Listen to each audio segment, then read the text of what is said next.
बिस्मिल्लाहिर्रहमानिर्रहीम, अस्सलामुअलैकुम, good morning, सुबह बखैर लाहौरियो। मैं हूं आपके साथ फ़ैज़ा रियाज और आपको खुशामदीद कहती हूं। जागो लाहौर में रोज़ाना हमारी आपके साथ गपशप होती है, तो आप बिल्कुल अपनी टीवी स्क्रीन के सामने बैठ जाएं, तैयार हो जाएं, क्योंकि आज भी बहुत मज़ेदार टॉपिक्स होंगे। लाहौर की सूरत हाल पर बात होगी, मौसम पर भी बात होगी, खाने पर भी बात होगी। लाहौर तो वैसे ही खाबों के लिए बहुत मशहूर है और आज क्रिकेट मैच होने जा रहा है पाकिस्तान का अफगानिस्तान के साथ। तो एक बरादर मुल्क के साथ हमारा मैच होगा, तो बेस्ट ऑफ विश बोलेंगे हम, बेस्ट ऑफ लक बोलेंगे हम अपनी पाकिस्तानी क्रिकेट टीम को।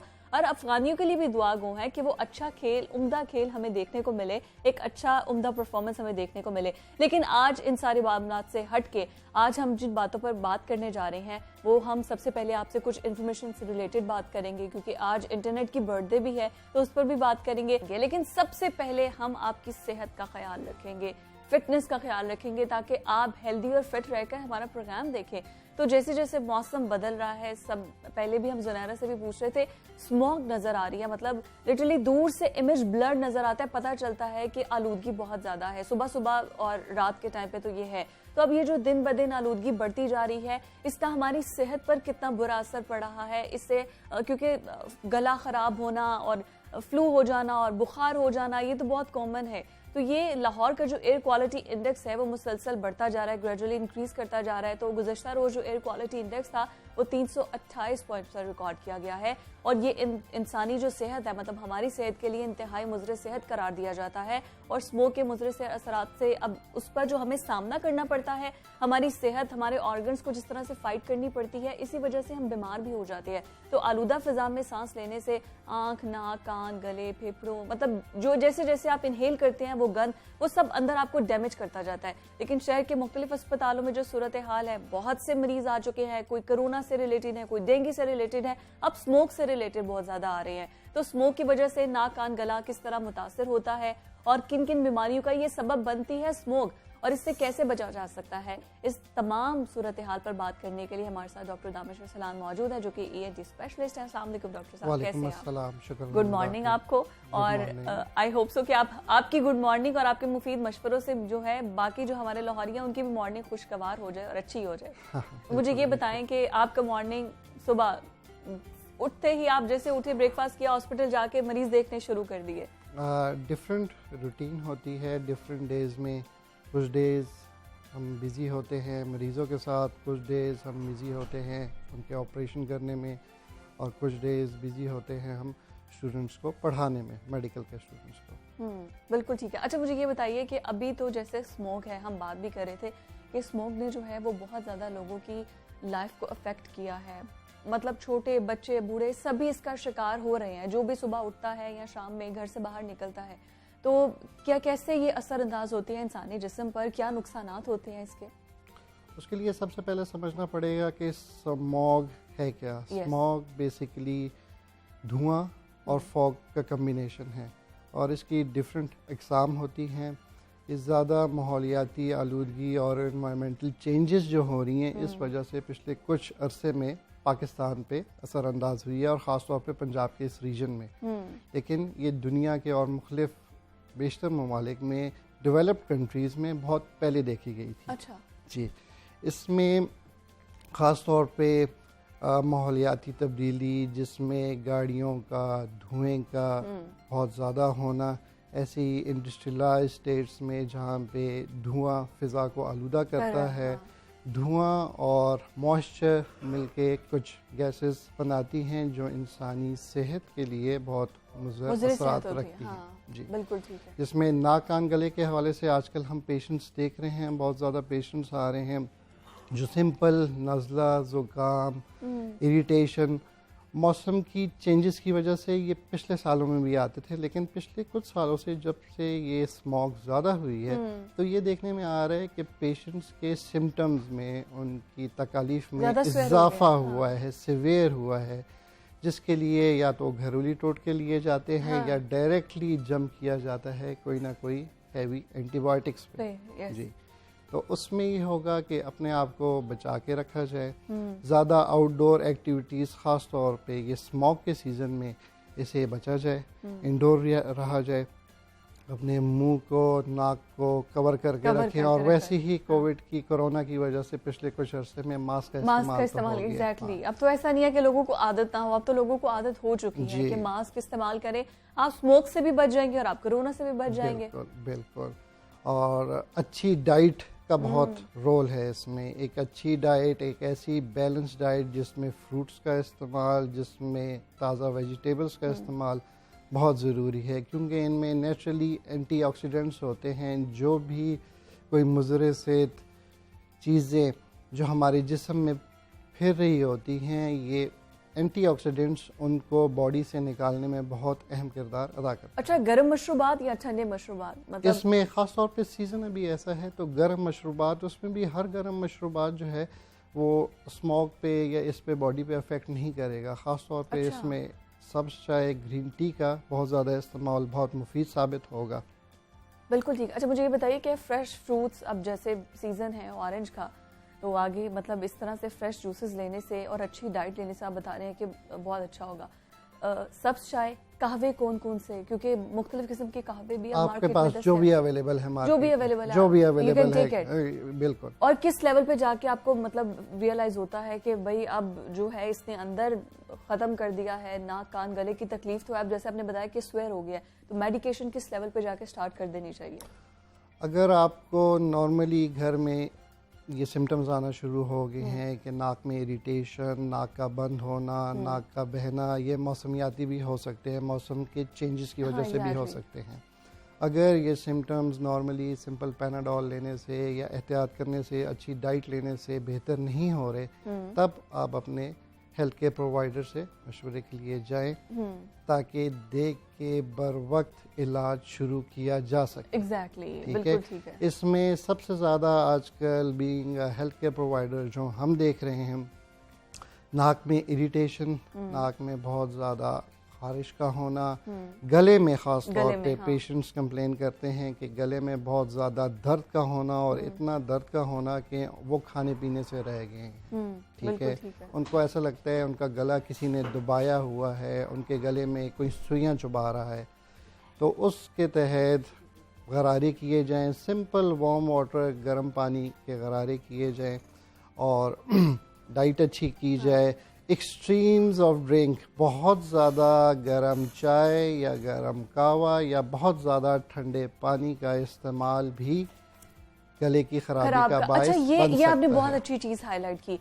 बहुत से लोग ऐसे हैं जो कि अभी मौसम कभी गर्म हो जाता है, कभी सर्द हो जाता है, ठंडे पानी का इस्तेमाल अभी तक स्टिल मतलब फ्रिज के पानी का मतलब रूम टेम्परेचर यूज नहीं करते, और कुछ लोगों को तो मैंने देखा है कुछ सर्दियों में भी फ्रिज का पानी इस्तेमाल करते हैं। नहीं, इससे बचना चाहिए। और ख़ास तौर पे सर्दियों में फ्रिज का पानी, और आजकल जो ख़ास तौर पे मौसम चेंज हो रहा है, इसमें अपने खाने पीने में, अपने रोज़मर्रा में ख़ास एहतियात बरती जाए ताकि आप सेहतमंद रहें और तंदुरुस्त। अच्छा, हम तो चूंकि मैच्योर हैं, तो हमें अगर दर्द हो रही है तो हम उसको मेडिकेशन ले सकते हैं, हम गर्म मशरूबात का इस्तेमाल कर सकते हैं। बच्चे सुबह सुबह उठ के जब स्कूल जाते हैं तो वो सबसे ज़्यादा इफेक्ट हो रहे हैं इस स्मोक की वजह से, तो बच्चों के लिए क्या एहतियाती तदाबीर है? इसमें उनके पेरेंट्स को ये एडवाइस दी जाएगी कि अपने बच्चों का ख़ास ख्याल रखें, ख़ास तौर की उनकी डाइट का ख्याल रखें। मौसम चेंज हो रहा है, उनके कपड़ों का ख्याल रखें, उनको प्रॉपर चेहरा, सर, मुंह ढांप के रखें अगर बच्चे मुंह ढांपने की इजाज़त देते हैं, क्योंकि बच्चे ज़रा रिलक्टेंट हैं मास्क पहनने के लिए।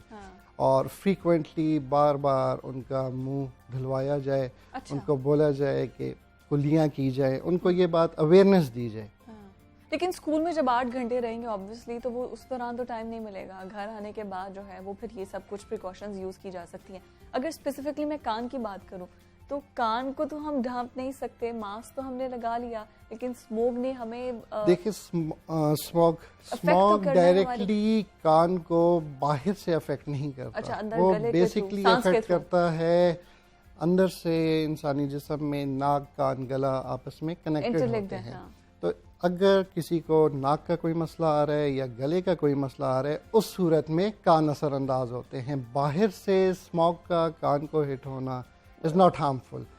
सबसे पहले मुतासिर होगा नोज, गला, और जब नाक, गला मुतासिर होगा तब जाके उसके इफेक्ट्स आएंगे, ब्लॉक कर देगा। एग्जैक्टली वो उसके लिए। अच्छा, तो इसके अगर किसी का कान मतलब नाक गला उसकी मेडिकेशन लेने के बाद भी फ़र्क नहीं पड़ता, और समटाइम ऐसा होता है कि रेशा इतना ज़्यादा बढ़ जाता है कि वो फिर कान भी बंद हो जाते हैं, डिस्टर्बेंस आती है, तो इतने स्वेट लेवल पे क्या घर में क्या प्रिकॉशंस करनी चाहिए? क्योंकि लोग हॉस्पिटल्स में जाते हुए डर रहे हैं, कुछ कोरोना की वजह से, कुछ डेंगू की वजह से हॉस्पिटल्स की तरफ नहीं रुक किया जा रहा, तो घर में क्या प्रिकॉशंस होनी चाहिए? उसमें घर में ये प्रिकॉशंस की जाए कि ख़ास तौर पे इस मौसम में खिड़कियां बंद रखी जाए, वो आपको दो चीज़ों से बचाएंगी, एक स्मॉग से और दूसरा मच्छरों से और डेंगू से। yes, exactly. ठीक है, अगर पॉसिबल है आजकल इलेक्ट्रॉनिक मार्केट्स में ये एयर प्योरीफायर्स का मौजूद हैं, उनको घर में इस्तेमाल किया जाए, घर में रखा जाए, ताकि जो एयर हवा में डिफरेंट जरासीम और ये गैसेस फेरी हैं वो प्यूरिफाई होके आप तक पहुंच सांस हम तक जाए ताकि। अच्छा, स्टीम लेने से कितना अफेक्ट, स्मोक से कितना बचा जा सकता है और कितना लेना चाहिए? ट्वाइस इन अ वीक और वंस इन अ वीक?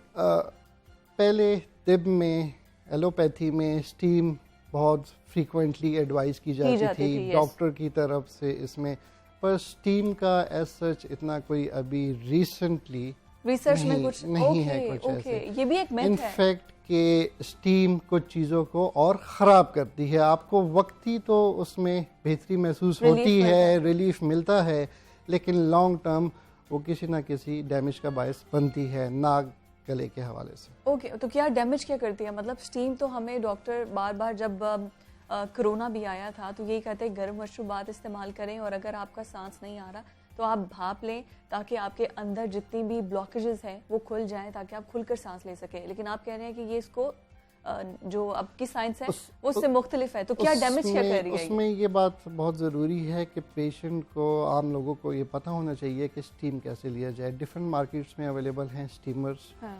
कुछ लोग डायरेक्ट चूल्हे के ऊपर डेगची लगा के स्टीम लेने के नेबुलाइजर मिल रहे हैं अब तो मार्केट में इजीली। लेकिन ये जो खास तौर पे डायरेक्ट चूल्हे के ऊपर से गर्म पानी से भाप लेना, ये वाली स्टीम नुकसानदेह है। तो फिर घर में किस तरह से देसी तरीके से ली जाए? आप एयर प्योरीफायर्स का इस्तेमाल करें, अगर बहुत ज़्यादा मसला हो रहा है आप स्टीमर्स लें, आप नेबुलाइजर्स लें, लेकिन ये डायरेक्ट चूल्हे के ऊपर से भाप लेना ये मज़र सेहत है, ये नाक में और मज़ीद सोजिश का और आगे फर्दर तकलीफ और बीमारियों का बायस बनती है। अच्छा, ये आंखों में जलन, ये भी एक बहुत ज़्यादा इशू है कि अजीब सी जलन, जब आप निकलते हैं तो आंखों में खारिश स्टार्ट हो जाती है स्मोक की वजह से, आई इन्फेक्शन हो जाता है, तो इससे कैसे बचा जा सकता है और प्रिकॉशंस क्या है इसकी? फ्रीक्वेंटली आप अपना फेस वॉश करें, साफ पानी से वॉश करें। अगर आप बाहर मोटरसाइकिल पे जा रहे हैं या आप बाहर का ज़्यादा चलना फिरना है तो किसी किस्म की कोई ऐसी ग्लासेस का इस्तेमाल करें कि डायरेक्ट हवा आपकी आंखों पे ना जाए। सर मुझे ये बताइए कि लास्ट में हमारे ऑडियंस को आप क्या मैसेज देंगे कि भाई एहतियाती तदाबीर, आप हर बात के साथ कोई ना कोई एक नई एहतियाती तदाबीर ज़रूर बता रहे हैं, तो ये बताइए एंड में हमारे ऑडियंस को क्या मैसेज देंगे कि किस तरह से वो स्मोक से बच सकते हैं और अपना ख्याल रख सकते हैं, आपकी तरह फिट रह सकते हैं? आप इस मौसम में ख़ास तौर पे इंडोर एक्टिविटीज़ रखें। वो लोग जो बाहर ज़्यादा काम कर रहे हैं या बाहर ज़्यादा फॉर एग्ज़ाम्पल हेल्थ कॉन्शियस हैं, आउटडोर एक्टिविटीज़ में, वॉक में, रनिंग कर रहे हैं, उनको ये पैगाम होगा कि वो इंडोर ऐसी एक्टिविटीज़ कर रहे हैं जिससे उनकी एक्सरसाइज भी हो, अच्छी डाइट लें, फ्रीक्वेंट कहवे का इस्तेमाल करें, ठीक है, और अच्छा ये वो सब चीजें हैं जो हमें पता है लेकिन हम फिर भी निगलेक्ट करते हैं। ये वो सारी चीजें एग्जैक्टली ये हमें बचा सकती है। एहतियात इलाज से बेहतर है। Thank you so much doctor. और मकसद यही था डॉक्टर साहब को बुलाने का, सुबह सुबह उनको जहमत इसी वजह से दी कि जो लोग सुबह ऑफिस के लिए निकल रहे हैं या बच्चों को स्कूल छोड़ने के लिए निकल रहे हैं तो वो पहले एहतियाती तदाबीर पर अमल करें, उसके बाद घर से बाहर निकले ताकि आपकी सेहत पर इसका असर ना हो सके।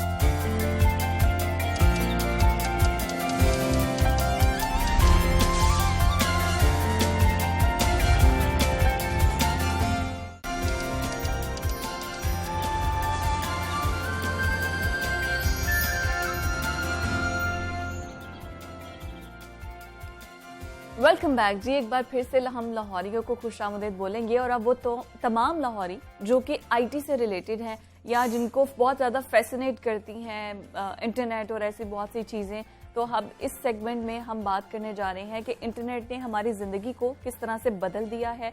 अब इंटरनेट को अगर कहा जाए कि एक इंसाइक्लोपीडिया है तो ये बिल्कुल गलत नहीं होगा, क्योंकि ये अपने अंदर दुनिया समेटे हुए है। मतलब किसी भी चीज़ के बारे में आपने कुछ जानना है तो आप फौरन इंटरनेट करते हैं, फौरन गूगल करते हैं। किसी भी पर्सनालिटी के बारे में जानना हो, किसी के भी कुछ बारे में जानना हो, फौरन गूगल करते हैं, जी हाँ जी हमें इंटरनेट से सब कुछ पता चल जाएगा।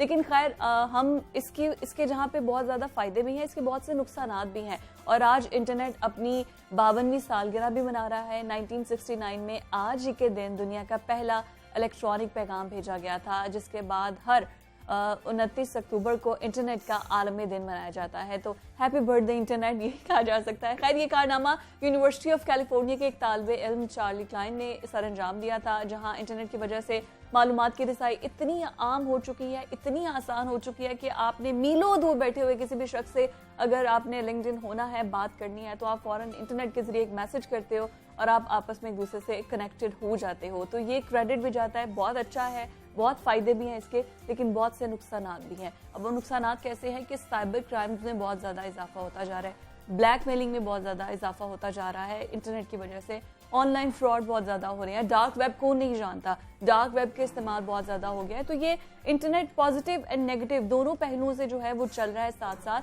लेकिन इसको किस तरह से अच्छा पॉजिटिवली हम लेकर चलते हैं। हमारे साथ है हुजैर अबान, जो कि साइबर किड है इन सच अ यंग एज। अभी मैं इनसे पूछ रही थी तो ही जस्ट टोल्ड मी कि ही इज 15 इयर्स ओल्ड।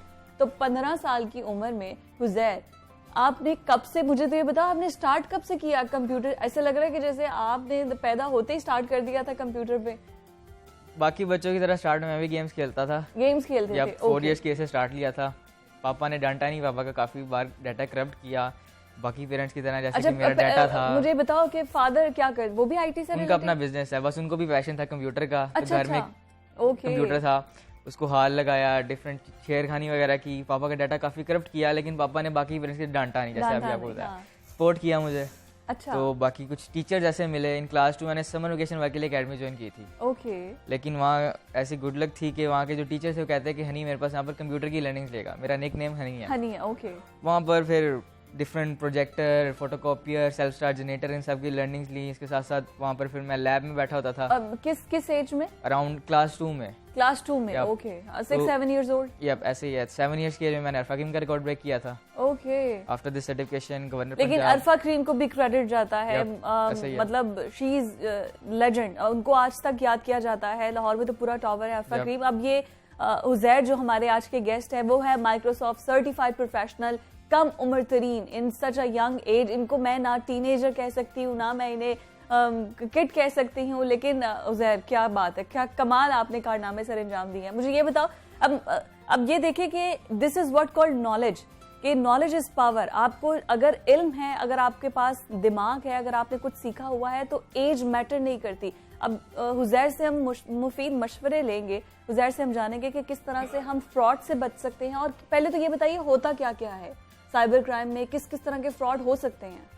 अगर मैं बताने बैठूं तो काफ़ी टाइम गुजर जाएगा, क्योंकि मेरी अपनी भी डिग्री है इसमें IT सिक्योरिटी की। ओके। तो काफ़ी कुछ चीज़ें अब तो वैसे भी बहुत नहीं, कॉमनली क्या होता है, जो सादा लोग हैं, जो नहीं इतने पढ़े लिखे, लेकिन मोबाइल और ये चीज़ें हर कोई इस्तेमाल कर ऐसे ही है। अब ज़्यादातर जो टारगेट बनते हैं ना, वो टीचर्स बनते हैं स्कूल के, या फिर वो लोग जिन्होंने वो इतने अमीर हैं अमीर नहीं, वो फ़ोन यूज़ करते हैं किसी भी वजह से, लेकिन उनके पास उस तरह की अवेयरनेस नहीं है। बाकी मैं अप्रिशिएट करता हूँ आपके इस प्रोग्राम को कि आप अवेयरनेस प्रोवाइड कर रहे हैं। ये स्कूल लेवल्स पर भी होना चाहिए, स्टूडेंट्स को अवेयरनेस देनी चाहिए, क्योंकि आजकल हर कोई वो ऑनलाइन क्लासेस की वजह से, कोविड की वजह से नेट यूज़ कर रहा है। तो बच्चों को अवेयरनेस देनी चाहिए, ये हमारा काम है, हमारा फ़र्ज़ है। तो बहुत सारी चीज़ें, फिशिंग है मेन, अब फेक साइट बना दी जाएगी। आपको ये लगेगा वो फेसबुक है या फिर कोई और वेबसाइट है, कोई आपकी बैंकिंग साइट है, लेकिन उसमें डिफरेंस होगा। अच्छा, अब पासवर्ड कैसे पता चलेगा? डिफरेंस उसके URL में, जो उसका ऊपर एड्रेस लिखा आ रहा है। किसी ने कभी वैसे URL देखते भी नहीं है। अच्छा, क्या कैसे पता चलता है कि ये फेक है? URL से कैसे पता चलता है? उसमें फर्स्ट होता है HTTPS। यस, वो सबसे सिक्योर होता है। सिक्योर होता है। HTTP होता है, वो सिक्योर नहीं होता, बट फिर भी आप उससे चेक कर सकते हैं कि वो ऑथेंटिक है कि नहीं है, बाकी जगह सर्च करके। और बाकी साथ इसके फिशिंग, जब अपनी डाटा वगैरह एंटर करेंगे तो हैकर के पास चले जाएगा बाय ईमेल के थ्रू या फिर किसी और वे के, जो भी आपके फोन में इंफॉर्मेशन है वो सब चली, वो भी जा सकती हैं, लेकिन जो आप एंटर करेंगे। ओके। इसके साथ साथ और भी चीजें हैं, मालवेयर के रिगार्डिंग है, वायरसेस हैं। आपने कोई ऐसा सॉफ्टवेयर डाउनलोड कर लिया जिसके साथ वायरस आया, अब ये रिसेंटली काफी है, उसके अंदर वो आ रहा है कि मेरा डाटा लॉग हो चुका है, और वो जो हैकर है मेरे से इतने डॉलर्स मांग रहा है। तो ऐसे ही इस तरह की और काफी चीजें हैं जिनसे हमें बचना चाहिए और हमें पहले अवेयरनेस प्रोवाइड करनी चाहिए। और बैंकिंग में बहुत ज्यादा ये आ गया, ऑनलाइन फ्रॉड बहुत ज्यादा हो गया। अब एक ट्रैप बनाया जाता है। ओके, मुझे भी काफी आते हैं कि हमने अब ये जो फेक हमारे हजूर नबी सल्लल्लाहु अलैहि वसल्लम के पेजेस वगैरह बने हुए बुरे, उनको हैक करना है। लेकिन अब मैं उनको बना कर नहीं दे रहा कि आप हमें बना के दे दें, हम उन्हें हैक कर लेंगे। तो इस तरह करके मुझे भी बहुत सारे ट्रैप्स आते हैं, आई जस्ट इग्नोर देम। अब हमें अपने आप को करना है। अब आपको कहा जाए कि आप इधर डायरेक्टर बन जाएं या इधर इस चैनल की बन जाएं, आप कहेंगे यार आप ट्रैप में आ जाएंगी मेरे। तो साथ फिर मैं आपको कोई ऐसा लिंक भेज दूं, आप उसमें अपना, मैं ये नहीं कहूंगा कि आप मुझे अपने कोई क्रेडिट वगैरह दें, मैं तो कहूंगा हमने आपसे कोई पैसे नहीं लेने, बस ये लिंक पे क्लिक कर दें। लिंक पे क्लिक करके अपनी बैंक अकाउंट डिटेल्स एंटर कर दें। ओके, तो फिर मेरे पास आपका कार्ड, मॉनिटर वगैरह सब कुछ आना शुरू हो जाएगा और मैं कभी भी किसी भी टाइम आपके अकाउंट से पेमेंट विड्रॉ कर। अच्छा, उसमें कोई एटीएम कार्ड नहीं आपको चाहिए है? नहीं, ऑनलाइन सब कुछ ऑनलाइन हो रहा है, ऐप्स के थ्रू और बाकी सब, मतलब आपको सब कुछ आप उसको कर सकते हैं, ऑनलाइन हो रहा है, सब कुछ ऑनलाइन हो रहा है। इस तरह अभी स्टूडेंट्स को हमें अवेयरनेस देनी चाहिए, जो आजकल नई जनरेशन है, पॉजिटिविटी की तरफ जाना चाहिए। मैं खुद भी इंटरनेट यूज़र हूँ, phone I do have phone. इसके साथ अब मैं यूज़ करता हूँ IoT थिंग्स के लिए। मेरा अपना भी प्रोजेक्ट्स है, मेरे अपने भी रोबोटिक्स के प्रोजेक्ट्स हैं, मैं रोबोटिक डेवलपर। अच्छा, तो क्या प्रोजेक्ट्स हैं वो, किस बारे में है? IoT गीज़र है एक। आप अपने घर में इजीली कहीं भी बैठे हुए अपने घर का गीज़र कंट्रोल कर सकते हैं, कहीं भी बैठ के। ठंड में जो इशू होता है रज़ाई से बाहर निकल कर जाना, तो मैंने जब ये प्रोजेक्ट डेवलप किया था तो मैंने ये भी प्रिकॉशंस रखे थे कि कोई और इसे यूज ना कर सके, कि आपका नेबर आप बैठ के आपका गीजर कंट्रोल कर रहा है, कोई कंट्रोल कर रहा है, टाइमर अप डाउन कर रहा है। तो इसमें ये भी प्रिकॉशन है। इस तरह करके प्रिकॉशंस होनी चाहिए। मेरे और भी प्रोजेक्ट्स हैं, होम ऑटोमेशन। और अगर कोई हैक कर ले तो फिर भाई हम तो ठंडे पानी से बैठ गए ना, हम तो ठंडे पानी के लिए, ऐसे ही है। इसको भी तो देखो, ये हमें केयर करनी चाहिए। अपनी भी है इसमें, अपने जो पासवर्ड्स हैं हम अपना टूथब्रश जो है शेयर नहीं करते किसी के साथ, तो हमें पासवर्ड भी नहीं करना चाहिए। अच्छा, ये जो गूगल अकाउंट में सारे सेव हो जाते हैं फोन में पासवर्ड, गूगल तो एक ऑथेंटिक चीज है। हाँ, मतलब इस तरह से आप उसको लेकिन सेव फिर कर भी देते आपको मैंने भी एक इसी तरह से AU का एक था साइबर सिक्योरिटी का फॉर द जर्नलिस्ट, मैंने वो जब सेशन अटेंड किया था तो उन्होंने मुझे एक बताया था, बहुत से ऐसे पासवर्ड सेफर ऐप भी होती हैं जो कि आप वहाँ पे सारे पासवर्ड सेव कर देते हैं, लेकिन आपने सिर्फ उसका पासवर्ड याद रखना है और उसके बाद आपने सारे पासवर्ड, उसको कोई हैक नहीं कर सकेगा। वो कुछ इस तरह से अगर ऐप्स होती हैं, लेकिन अब वही है ना कि आपको बार बार अपने पासवर्ड चेंज करने हैं। हाँ, क्योंकि वैसे फ्रीक्वेंटली कितनी देर बाद चेंज कर देने चाहिए? ये डिपेंड करता है। अगर आपको कोई फील हो रहा है, कोई थ्रेट वगैरह फील हुआ है, मुझे काफी बार होता है कि मेरा कहीं से लॉगिन किया जा रहा है। ओके, हाँ, वो वेरिफिकेशन वगैरह कोड्स वगैरह आते हैं, तो फिर मैं अपना पासवर्ड चेंज कर लेता हूँ। ओके, तो आपका पासवर्ड अब आपकी डेट ऑफ बर्थ नहीं होनी चाहिए, हाँ, ABC नहीं होना चाहिए, आपका फोन नंबर नहीं होना चाहिए, ऐसे ही है। तो कोई ऐसा पासवर्ड हो जो इतना इजी ना हो गैस करने के लिए। मतलब कुछ हिंट्स बताएं, क्या स्ट्रॉन्ग पासवर्ड्स क्या है जिनको हैक करना मुश्किल होता है? उसके अंदर आपके वो होने चाहिए, सिंबल्स होने चाहिए, नंबर्स होने चाहिए, बड़े कैरेक्टर, छोटे कैरेक्टर, इन सब का मिक्सचर्स होना चाहिए। ओके, मतलब कि ऐड भी, डॉलर भी, कुछ इस तरह से सिंबल्स भी हो, कुछ नंबर्स भी हो, 1 2 3, और बड़ी ABC और छोटी ABC में से भी कुछ वर्ड्स हो, मतलब इसी तरह से आप ऑडियंस को एंटरटेन कर सकते हैं। अच्छा ज़रा मुझे ये बताओ कि अब आप प्रोजेक्ट्स वगैरह तो लॉन्च कर रहे हो, लेकिन वो लोग जो कि अब बेवकूफ़ बन चुके हैं इन अटैक से, तो वो कोई इसका हल भी है कि वापस जो उनका नुकसान हुआ है, जो पैसा है, वो वापस आ भी सकता है या नहीं? मनी वापस आना तो मुश्किल है। अच्छा, क्योंकि हैकर अब पता नहीं कहाँ पर है। साथ बाकी जो बुलिंग वगैरह हो रही है उसका आप रिकॉर्ड रखें। ओके, इसके साथ फिर उसे ब्लॉक करें। हाँ। और जो आपका ट्रस्टेड पर्सन है, कोई दोस्त है, पेरेंट्स हैं, उन्हें बताएं और साथ फिर कंप्लेन करें। हाँ। उसकी अच्छा, ये जिस तरह आप यू आर माशाल्लाह so intelligent and lucky enough कि आप गेम्स खेलते थे, गेम्स खेलते खेलते आप इस चीज़ में आ गए और आपने अपना एक नाम बना लिया। लेकिन बहुत से ऐसे स्टूडेंट्स हैं जो कि गेम्स खेलते हैं और गेम्स खेलते खेलते डार्क वेब और ऐसी बहुत सी चीज़ें होती हैं जो लिंक भेजते हैं बच्चों को, बाद में ब्लैकमेलिंग करते हैं। ये बहुत एक स्कैंडल आम है। है ऐसा, लेकिन अब डार्क वेब भी एक्सेस करना इजी नहीं है। वही आई गेस आपको अप्रोच करते हैं। यस, वही अप्रोच करते हैं। साथ वो हर तरफ से ट्रैकेबल है। आपका IP एड्रेस उनके पास है, सब कुछ आपका उनके पास है। तो ये पेरेंट्स की भी थोड़ी सी रिस्पॉन्सिबिलिटी है कि अपने जो बच्चे हैं उनके साथ ट्रस्ट ऐसा डेवलप हो कि कोई भी चीज़ शेयर कर सके। या ऐसे ही है, गेम्स खेलते हैं उन्हें अवेयरनेस देनी चाहिए। हाँ। गेम्स खेलते खेलते ही आपको आएगा हम आपके नेक्स्ट लेवल्स फ्री में अप्रूव कर देंगे, आप इधर अपना सिर्फ क्रेडिट कार्ड नंबर डाल दें, हम आपसे कोई पेमेंट नहीं लेंगे, ऐसे करके। या फिर कोई अकाउंट नंबर आप अपना इधर डाल दें या कोई और चीज़ डाल दें, तो फिर उस ट्रैप में बच्चा आता है, लालच में आता है कि अगले गेम लेवल पार हो जाएंगे तो मैं डाल देता हूँ। बच्चे मैच्योर इनफ नहीं होते ना, उनको यही लगता है कि शायद हमारे सच में ऐसा हमारे स्कूल में होना चाहिए, ऐसा अवेयरनेस देनी चाहिए बच्चों को। डेज मनाने चाहिए जिसमें बताया जाए बच्चों को प्राइवेट क्या और गवर्नमेंट क्या दोनों में होने। अच्छा, क्लास फेलोज भी तो साथ होंगे, क्लास फेलोज क्या रिमार्क्स? प्राइवेट ये लेवल कर रहा हूँ। अच्छा, प्राइवेटली कर रहे हो, मतलब फिर भी टीचर्स के क्या रिमार्क्स होते हैं और मोटिवेशन, क्या मोटिवेट करते हो जो स्टूडेंट्स तुम्हारे जैसे हैं? I am a motivation speaker and a guest speaker different universities में, डिफरेंट फोरम्स पे बुलाया जाता हूँ। तो वहाँ पर उनको IT सिक्योरिटी से भी काफ़ी दफ़ा लेक्चर्स दिए हैं।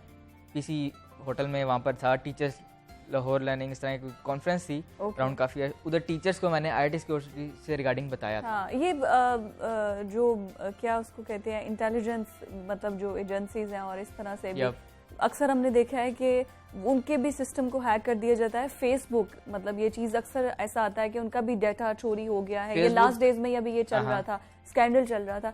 तो जब इतनी बड़ी बड़ी एजेंसीज और इतनी, मतलब जिनके पास मसला नहीं है, ना फंड्स की कमी है, ना उनके पास IT एक्सपर्ट की कमी है, लेकिन वो तक जब हैक हो सकते हैं तो फिर इसके आम लोग तो बेवकूफ़ बन जाएंगे। बहुत ईजी है। ऐसे ही है, लेकिन इसमें प्रिकॉशंस क्या है? मतलब आधी से ज़्यादा फेक न्यूज़ होती हैं। अच्छा, हम उसे ऑथेंटिक नहीं समझते। कोई भी देखी न्यूज़ आई, आगे फॉरवर्ड कर दी, मैं उसको वेरीफाई नहीं करते। हम उसे ये नहीं देखते कि पता नहीं पीछे से ये काम हुआ भी है कि नहीं हुआ। और फेसबुक हैक नहीं हो सकती, होगी माना होगी, बट उसके लिए प्रोफेशनल्स चाहिए अच्छे भले। तो साथ वो अपनी भी प्रिकॉशंस करते हैं, उनकी भी ऑथेंटिक है, उनका भी आखिर नाम है, वो किसी वजह से बैठे हुए हैं, उनके अपने सर्वर्स हैं, उनका सब कुछ अपना है। तो इतना ईजी नहीं है उसको हैक करना। बाकी फेसबुक की अपनी कंपनी का नाम भी चेंज हो गया है, मेटा। तो इस तरह करके और भी चीज़ें, प्रिकॉशंस आती हैं, लेनी चाहिए हमें। बड़ी कंपनीज भी हैं, उनके भी उधर IT के हेड्स डिपार्टमेंट्स हैं। अच्छा, ये जो व्हाट्सएप आ रहा था, ये बहुत ज्यादा आ रहा था कि शायद वो हमारी कन्वर्सेशन सुन रहे हैं और इस तरह से बहुत ज्यादा शोर मचा हुआ था। तो उसमें क्या, तो आप व्हाट्सएप जो आप यूज कर रहे हैं वो तो ऐसा हो सकता है, इजी है। अच्छा, ऐसा है? ऐसा हो सकता है, इज दैट पॉसिबल? क्योंकि आप किसी और की ऐप बनाई हुई यूज कर रहे हैं। ओके, तो वो आपको कंट्रोल कर, आप एंड टू एंड एनक्रिप्टेड। तो फिर ये मैसेज क्यों? उसने उसके बाद वो आया था, प्राइवेसी का कोई आया था एग्रीमेंट वगैरह, अपडेट करें तो उसमें कुछ ऐसा उसमें था ऐसा कुछ, लेकिन कर सकते हैं क्योंकि ये उनकी ऐप है। हाँ। उनकी प्रॉपर्टी है, वो इजीली देख सकते हैं कि क्या हो रहा है, कैसी ट्रैफिक जा रही है। और ये जो आर्टिफिशियल इंटेलिजेंस है, ये अब बहुत ज्यादा कॉमन है, आई गेस। बहुत ज्यादा कॉमन है। आगे तो इन फ्यूचर में एंकर्स की जगह भी रोबोट्स बैठे होंगे। नहीं जी, हमारी भी नौकरी खत्म कर रहे हैं ये। लेकिन आर्टिफिशियल इंटेलिजेंस, मतलब अगर हैक हो गया आपका रोबोट तो फिर तो जो मर्जी करता रहे। ये इशू है। अब कोई ड्राइवरलेस कार, जैसे आप देख रहे हैं बाहर के मुल्कों में ड्राइवरलेस कार जा रही है, अगर किसी ने किसी बंदे को मरवाना है वो तो गाड़ी को हैक कर लेगा। हाँ, कोई सेंसर उसका फेल कर दिया, स्पीड लिमिट बढ़ा दी, इस तरह मतलब जहाँ उसके फायदे हैं वहाँ उसके नुकसान भी तो ऑटोमेटिक है। लेकिन हमारी ऑडियंस जो हमें इस वक्त देख रही है, बहुत से ऐसे क्वेश्चंस आई एम श्योर उनके माइंड में भी आ रहे होंगे, लेकिन उनके जो आ रहे होंगे वो अपने मोबाइल से रिलेटेड आ रहे होंगे क्योंकि ये ऐप यूज कर रहे हैं। फिर उनके माइंड में जो क्वेश्चंस आ रहे होंगे वो उनके बैंकिंग डिटेल से रिलेटेड आ रहे होंगे। तो सबसे पहले मोबाइल का बताएं कि मोबाइल को हम कैसे सिक्योर कर सकते हैं कि इस मोबाइल के अंदर जो डेटा है वो हमारा किसी के पास ना जाए। कौन सी ऐसी ऐप्स हैं जो हमें इंस्टॉल नहीं करनी चाहिए? VPN भी होता है, हम इंस्टॉल कर लेते हैं, हमारा फ़ोन हमें देता भी, अलर्ट भी देता है, लेकिन हम फिर भी कहते हैं नहीं जी करें। तो अब ये आपको खुद देखना चाहिए, बहुत सारी ऐप्स हैं। अब आपको नहीं पता, जो आप गूगल से डाउनलोड कर रहे हैं ऑनलाइन, आप इंटरनेट से जो डाउनलोड कर रहे हैं वो कैसी है। प्ले स्टोर से फिर थोड़ी ऑथेंटिक होगी, उसमें उस तरह का वायरस नहीं होगा, लेकिन वो भी आगे किसी ऐसी चीज को लीड कर सकती है जहाँ पर आप वायरस डाउनलोड कर लें। अब फेसबुक है वो ऑथेंटिक है, व्हाट्सएप ऑथेंटिक है, उससे कोई वायरस नहीं आएगा सच। लेकिन अगर कोई व्हाट्सएप के थ्रू फाइल भेजे आपको और आप वो डाउनलोड कर लें, कोई ऐसी फाइल हो WinRAR के थ्रू आ जाए या किसी और चीज की जिप हुई हो, उससे आए तो वो वायरस इजीली ये जो प्रमोशंस आ जाते हैं कि जी आप इस पे क्लिक करें और उसके बाद आपको इतने का यही तो ट्रैप है, यही तो ट्रैप है जैसे आपको मैंने बताया। और इससे हमारी ज्यादा इन्फॉर्मेशन क्या ऑल इन ऑल डाटा चला जाता है हमारा।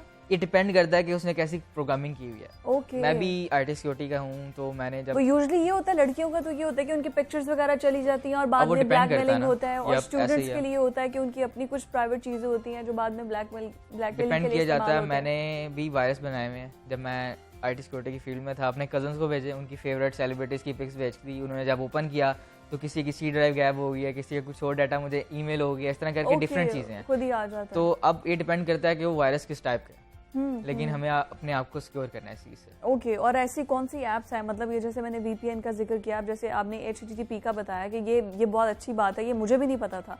तो इसके अलावा और कौन सी चीजें जो प्ले स्टोर आप कह रहे हैं कि ऑथेंटिक है वहाँ से मोस्टली होता है, लेकिन वो आगे किसी चीज ऐसी को लीड कर सकता है, मतलब उसको 100% नहीं कह सकते, लेकिन कंपैरेटिवली बाकी सबसे फिर बेहतर है। और जो ये जो डिफरेंट साइट्स होती हैं जहाँ से आप मूवीज डाउनलोड करते हैं या कुछ और ऐसी चीजें, हाँ ऐसी चीजें डाउनलोड करते हैं, तो वो कितना, ये तो हम सबको पता है कि वहाँ पर वायरस इजीली मिल जाएगा, कोई भी फाइल डाउनलोड करेंगे। उसके बचाव के लिए मतलब उसके क्या एंटीवायरस कौन से हैं जो इंस्टॉल? एंटीवायरस अब तो खैर विंडो 10 का अपना है, काफ़ी सिक्योर है। विंडो 11 भी अब आ चुकी है, उसका भी काफ़ी अच्छा है, मैंने यूज़ करके देखा है। तो एंटीवायरस इनके अपने भी काफ़ी अच्छे हैं। मैं भी टोरेंट यूज़र हूँ, लेकिन मैं टोरेंट को केयर से इस्तेमाल करता हूँ। मेरा एंटीवायरस कंटिन्यूस ऑन नहीं होता, मेरा हर वक्त बंद रहता है। अच्छा, क्यों? मुझे पता है मैंने कोई ऐसा काम करना ही नहीं है। ओके। तो अब मेरा एंटीवायरस भी आप मेरा लैपटॉप देखेंगे वो ऑन नहीं होगा। मेरा पीसी है उसमें भी ऑन नहीं होगा।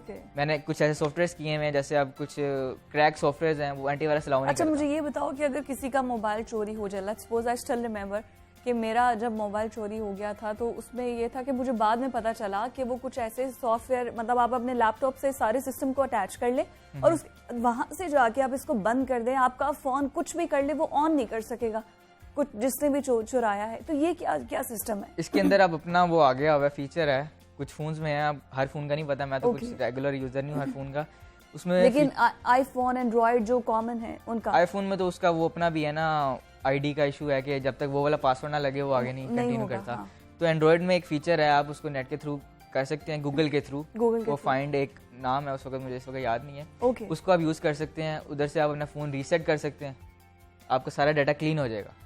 आप उसको पावर ऑफ कर सकते हैं। yes, exactly. लॉक उसका है, अगर आपने लॉक लगाया हुआ है तो इतना इजी नहीं है किसी दूसरे पर्सन के लिए। ये क्या फाइंडर डिवाइस है? फाइंडर डिवाइस इस तरह का ये ऐसे ही है। गूगल पर आप इजीली नेट पर करेंगे, वो आपको बता देगा अगर आपका ये फोन चोरी हो गया और ये नेट से कनेक्टेड है, इसमें आपका जीमेल एड्रेस लॉगिन है, तो फिर ये इजीली आपको ट्रेसेबल है, कहीं पे भी बैठा हो। वही जीमेल। अच्छा, इसमें उसको IMI नंबर तो नहीं चाहिए होगा? वो इसमें नहीं चाहिए, लेकिन अगर आप उससे ट्रेस करना चाह रहे हैं उससे भी ट्रेस हो सकता है। उससे भी ट्रेस हो सकता है, जा सकता है। ओके, लेकिन उसके लिए आपकी डिवाइस ऑन होनी चाहिए। डिवाइस ऑन होनी चाहिए, उसके बाद आप इसको ट्रेस कर सकते हैं। इसके अंदर जो सिम्स हैं उससे भी आप ट्रेस किया जा सकता है। ओके, इजीली ट्रेस हो सकता है। Thank you so much Uzair, बहुत अच्छे मुफीद मशवरे जो है, मुझे बहुत कुछ सीखने को मिला है। लर्निंग मेरा खुद भी चूंकि इंटरेस्ट है ऐसी चीज़ों में, लेकिन फिर भी बहुत सी ऐसी चीज़ें हैं जो हम नज़रअंदाज कर देते हैं, हमें नहीं पता होता। लेकिन बेहतर यही है कि हम ऐसे किसी लिंक को, ऐसे किसी चीज़ को ना ही क्लिक करें जिससे हमारी पर्सनल इन्फॉर्मेशन जो है वो कहीं तक चले जाए। बहुत शुक्रिया आपका। मुझे जाना एक ब्रेक की तरफ। नाज़रीन, स्टे विद अस।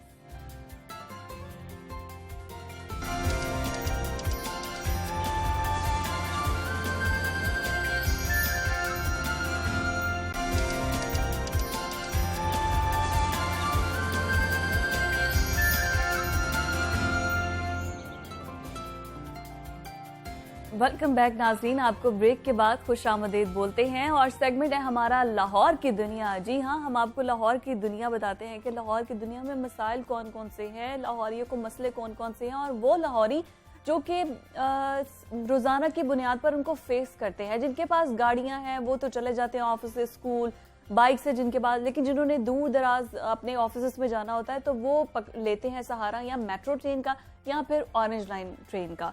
अब ये मंसूबा शुरू से कहा जा रहा था कि सफ़ेद हाथी है, इसने बहुत पैसे खाने हैं, इस पर सब्सिडी भी दी जाएगी, टिकट जितनी मर्जी महंगी कर दें, आप उसको जितना महंगा ये प्रोजेक्ट है आप उसको उस तरह से जो है वो नहीं उससे वसूल कर सकेंगे। लेकिन अब सूरत हाल ये है कि ऑरेंज अभी इसको बने आई गेस 1 साल हुआ है, इन्हीं दिनों में इसको जो है वो बनाया गया था, उनको ऑपरेशनल किया गया था ट्रैक को। 1 साल तक लोगों ने इस पर नो डाउट बहुत से लोगों को फायदा भी हुआ है, सफर की सहूलत को बेहतर भी बनाया है इसने, नुकसान अपनी जगह, लेकिन इस वक्त उसकी सूरत हाल मेंटेनेंस सबसे बड़ा मसला है, उसकी मेंटेनेंस, क्योंकि उस पर सीवरेज का जो निज़ाम है वो इंतहाई बुरा है। उसका इंफ्रास्ट्रक्चर ऐसे लग रहा है कि जैसे कोई 100 साल पुराना जो है वो ये प्रोजेक्ट है। लेकिन ऑरेंज जो लाइन है वो उसमें ये है कि उसका वाटर, सैनिटेशन और लीकेज सिस्टम वो बिल्कुल जवाब दे चुके हैं। ये 1 साल पुराने ऑरेंज जो ट्रेन है उसकी ये सूरत हाल है। मुख्तलिफ स्टेशन पर पानी लीक हो रहा है और उसकी वजह से जो ट्रेन है वो भी इंतहाई ज़बूहाली का शिकार है। अब जो पंजाब मास ट्रांजिट अथॉरिटी है उसकी रिपोर्ट हमारे सामने आई है, फैक्ट्स भी मैं आपसे कुछ शेयर करूंगी, लाहौर न्यूज़ ने उसकी कॉपी भी हासिल कर ली है। लेकिन इस सारी बात हमें बताएंगे ज़ैनुल आबिदीन। जैन हमारे लाहौर न्यूज़ के रिपोर्टर। जैन, आपसे हमेशा ही बात करके बहुत अच्छा लगता है। Good morning. आपसे हम गवर्नमेंट, आपने बिल्कुल सही सही बताना है, क्योंकि मुझे आई स्टिल रिमेंबर कि जब ये ऑरेंज लाइन ऑपरेशनल हुई थी, फर्स्ट डे था इसका, लाहौर न्यूज़ का मैं प्रोग्राम कर रही थी और आप वहां पर थे मेरे साथ, पूरा ट्रैक हमने सफर किया था, बहुत खूबसूरत बनी हुई थी, हर चीज प्रोफेशनल थी। लेकिन 1 साल के अंदर इसको हुआ क्या है? बहुत शुक्रिया फ़िज़ा। मैं वो बातें आपकी याद कर रहा था जो आपने ब्रेक से पहले कही हैं। ये उस्मान बुज़दार साहब की अच्छी मैनेजमेंट है कि 1 साल में ट्रेन का ये बुरा हशर हो गया। हाँ। आपने ठीक फरमाया, ये 25 अक्टूबर को यानी आज से 3-4 दिन पहले इसकी एनिवर्सरी हुई, 1 साल मुकम्मल हो गया। डेथ एनिवर्सरी का है उसको। हाँ, कुछ इसी तरह का ही हिसाब है इसका। उसकी जिस तरह आपने निशानदेही कर दी, बुनियादी वजह यही है कि इसकी ऑपरेशन एंड मेंटेनेंस की तरफ कोई तवज्जो नहीं दी गई। जब ये मुकम्मल हुई ना फ़िज़ा, तो जो इसका कॉन्ट्रैक्टर के साथ एग्रीमेंट साइन हुआ उसके मुताबिक 5 साल तक की जिम्मेदारी कॉन्ट्रैक्टर को दी गई कि किसी भी जगह पर अगर मसला दरपेश होता है तो आप फौरी उसका हल करेंगे। लेकिन दीगर मंसूबों की तरह, दीगर ऐलानात की तरह इस ऑरेंज ट्रेन के साथ भी यही हुआ। 25 अक्टूबर 2020 से लेके आज तक किसी कॉन्ट्रैक्टर ने वहां पर आकर मुरम्मत और बहाली का काम नहीं किया।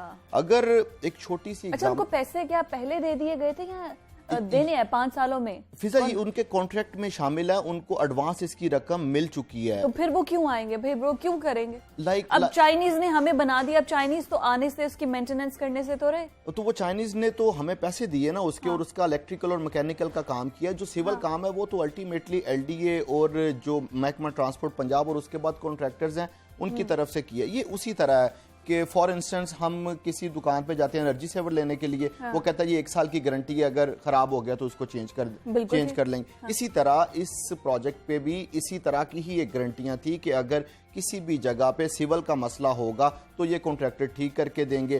अब इसमें एक तो जो क्लाइंट है, जो जिसने ये बनाई है मेट्रो ऑरेंज ट्रेन, ये उसकी नेग्लिजेंस है कि उसने यहाँ पर तवज्जो नहीं दी, और दूसरा ये कॉन्ट्रैक्टर्स की हट दर्मी है कि वो उसने आकर ये यहाँ पर मेंटेनेंस का काम नहीं शुरू किया। अब इस वक्त ऑरेंज ट्रेन के 27 किलोमीटर के ट्रैक पे 834 मुकामात ऐसे हैं जहां से वाटर लीकेज हो रही है। 834 मुकामात ऐसे हैं, आप देखें इसको एवरेज भी लगाएं तो ऐसे लगता है कि हर स्टेशन पे कुछ 100 से ज्यादा लीकेज हो रही है। एग्जैक्टली।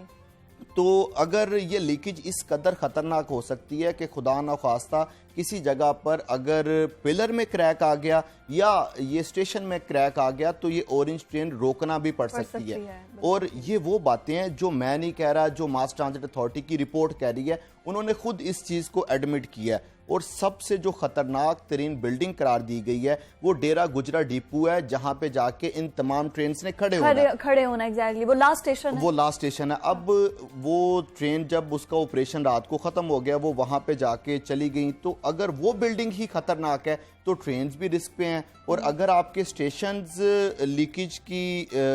लीकेज वहां पे हो रही है तो अल्टीमेटली आपका जो ट्रैक है वो भी खतरे से खाली नहीं है। अब पानी लीकेज जहाँ पे सारा इकट्ठा हो रहा होगा, जहाँ से लीकेज हो रही होगी, वहाँ की वो मशीनरी वो जंग आलूद हो रही होगी। जैसे आपने कहा पिलर्स में अगर क्रैक आ गया तो बिल्डिंग आ सकती है जिस सहारे पे वो खड़ी है, जो स्टेशन बना हुआ है। और ऐसा ही हुआ था जब ऑरेंज ट्रेन की तमीर जारी थी, तो ये अक्टूबर 2018 की बात है। ये अली टाउन ठोकर न्याज बेग पे पिलर था, उस पिलर की चेकिंग की गई तो ये पता चला कि उसमें क्रैक आ गया, तो फिर ये तमाम पिलर्स की असर-ए-नौ तमीर की गई थी।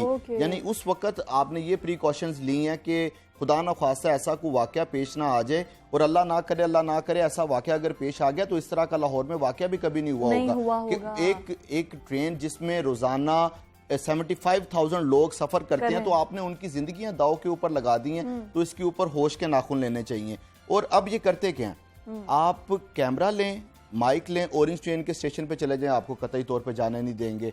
किसी मीडिया पर्सोनल को ऑरेंज ट्रेन के ट्रैक पर और स्टेशन पर जाने की इजाजत नहीं है। उसकी बुनियादी वजह ये है कि अगर हम वहां पर चले गए तो हम दिखा देंगे कि भाई आपने क्या किया है। आपने इसको उजलत में, आपकी गफलत की वजह से और आपका नजरअंदाज करने की वजह से आपने ऑरेंज ट्रेन का बुरा हशर कर दिया।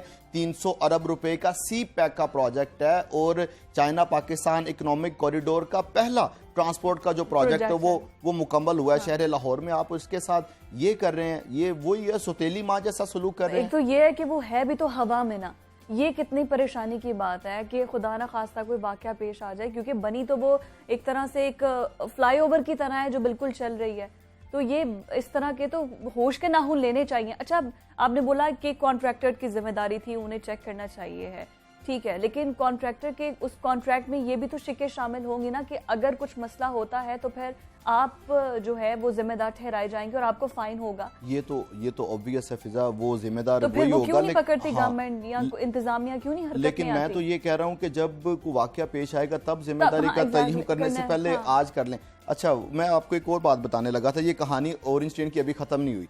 ये जब सारी रिपोर्ट आ गई ना, उसके बाद मास ट्रांजिट अथॉरिटी एलडीए को लिखती है कि भाई आप इसको मार्च 2022 तक मुकम्मल करके दें, यानी इसकी जो मेंटेनेंस का काम है वो मार्च 2022 तक मुकम्मल करके दें। सबसे पहले तो जिम्मेदारी ये बनती थी कि जैसे जैसे जहां जहां पे जो खराबी आई वो उसको ठीक कर दें, फौरी तौर पे। अब आपने फौरी तौर पे ठीक करवाने की बजाय फिर 6 माह की डेडलाइन दे दी है कि 6 माह बाद हम दोबारा चेकिंग करेंगे। तो क्यों इसका पुरसाने हाल करने पर आप तुले हुए हैं? एक ऐसा प्रोजेक्ट है फिजा, मैंने ये दुबई मेट्रो, टर्की मेट्रो भी देखी है, ये जो लाहौर की मेट्रो ऑरेंज ट्रेन है इसका उनके साथ मुआवजा नहीं है, इस कदर अच्छी है, बहुत अच्छी है, नो डाउट। इसके स्टेशन इतने खूबसूरत, इसका सिस्टम इतना खूबसूरत, और अगर यही हाल रहा तो आप देखिएगा 2-3 महीने बाद ये मेट्रो बस वाला सूरत हाल हो जाएगी। अच्छा, मुझे ये बताइए अभी भी क्या लॉस में है? पहले तो ये कहा जा रहा था कि ये तो सब्सिडी दी जाएगी हर टिकट पे और जो मुलाजमीन की तनख्वाहें हैं वो निकालना बड़ा मुश्किल हो जाएगा, इस तरह की बातें थी। अब क्या सूरत हाल है? शहर लाहौर का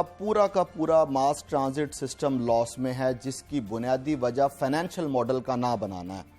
बुज़दार साहब ने जब दौरे इक़्तिदार इनका शुरू हुआ, हमारे ईवानों में तब्दीली आई, तो इन्होंने सोचा कि हाँ इसको अब बनाना चाहिए, ये तो यहाँ से पैसे अर्न करने चाहिए। आज माशाल्लाह 3.25 साल 3.5 साल हो गए, कुछ नहीं कर सके। इसका फाइनेंशियल मॉडल ये कहता है, इन्होंने इसके ऊपर वर्किंग भी की है कि जितने भी इसके पिलर्स हैं मेट्रो बस के और ऑरेंज ट्रेन के, इनको एडवर्टीजमेंट के लिए लीज आउट कर दिया जाए। Very good. हाँ, ये आपको भी पता है, मुझे भी पता है, वो सामने वज़ीर आला सेक्रेटेरिएट बैठे हैं, उनको नहीं पता नहीं है, क्यों नहीं पता। अच्छा, मजे की बात है कि ऑपोजिशन वाले भी इस पर आवाज नहीं उठाते।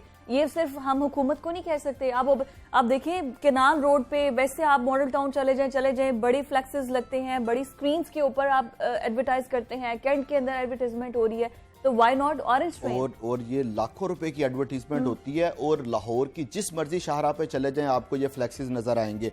तो आप यहाँ पे एलईडीज या एसएमडीज लगा के क्यों नहीं एडवर्टीजमेंट करते? exactly. ये प्लान जेरे गौर था। लेकिन ये भी तो पता नहीं है, वो एलईडीज और वो एसएमडीज चोरी हो गई तो फिर सर इन्होंने उसकी हिफाजत करनी है, हम तो मशवरा दे सकते हैं उनको।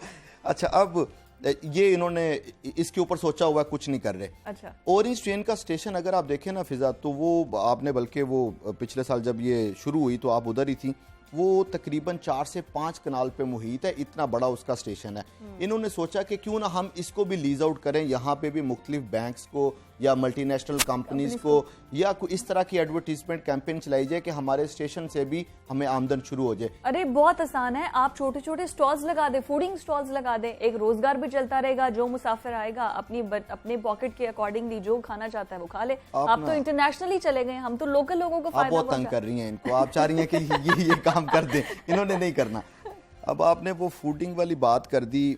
2013 मेट्रो बस जब चलाई गई तो उस वक्त 27 स्टेशन पे इन्होंने बाकायदा कैफेटेरियाज बनाए। इन 11 सालों में तो वो उन्होंने ऑपरेशनल नहीं किए, तो ये यहाँ पे उन्होंने आके क्या करना है? देखिए, छोटी छोटी हम बैठ के इतने अच्छे अच्छे मशवरे दे रहे हैं, पता नहीं गवर्नमेंट को क्यों नहीं आते। एक और बड़ा ना, अच्छा हम जैसे इंटेलिजेंट मुझे लगता है वहाँ पे कम है।